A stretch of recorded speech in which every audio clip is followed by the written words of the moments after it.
राजा घरामध्ये गेला, एक दुधाचा प्याला घेतला आणि दुधाच्या प्याल्यामध्ये विष टाकलं महाराज. विष ऐका बरं, विष टाकलं आणि ज्या मंदिरात मीराबाई भजन करत होती त्या मंदिरात आला.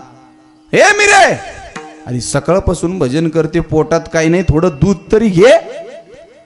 कोणत्या पोरीला वाटल हो, आपण ज्याच्या उदरी जन्माला आलो तो बाप आपल्याला विष दे? स्वप्नात तरी येईल पोरीच्या? नाही मला. मीराबाईनं स्मित हास्य केलेलं आहे. दूध आणलं, मीराबाईचं भजन सुरू होतं, हातात प्याला घेतला आणि घट घट पिला. विष का प्याला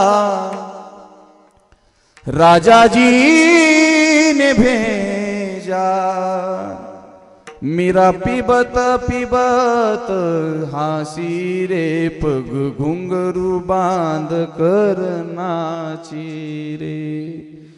मीराबाईनं विष घेतलं. बरं, आता पुढचं मला काय सांगायचं ते ऐका. मीराबाईनं विष घेतलं. विष घेतल्यानंतर माणूस जिवंत राहतो तुमच्याकडं? खाली पण बघा, विचारलं मला कळत नाही. मी काय अवघड विचारतो का? आवाज बसलाय माझा, विचारू विचारू. विष घेतल्यावर जिवंत आपल्याकडे राहत आहे का कोणी? ऐका, मीराबाईनं विष घेतलं आणि जसं मीराबाईनं विष घेतलं पोरांनो, ऐका, ही काय थोतंड कथा नाही. पुराण वाचा, संतांचे चरित्र वाचा, परमार्थाचा अधिकार कळून जाईल. मीराबाई ज्यावेळेस विष घेते त्यावेळेस मीराबाईच्या मंदिरात बसून कृष्णाचं चिंतन करत असते. ती कृष्णाची मूर्त एकदम पांढरी शुभ्र असते. बरं, पांढरी शुभ्र.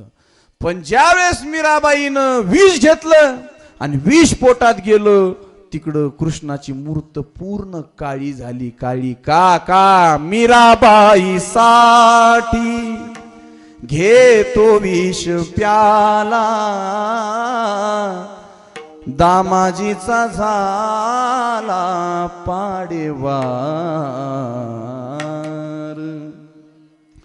उंच नीच काही नेने भगवता,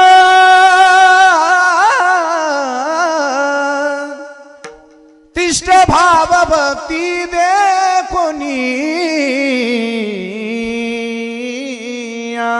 मीराबाईसाठी देवानं विष घेतलं. मीराबाईवरती आलेलं संकट देवाने दूर केलं का?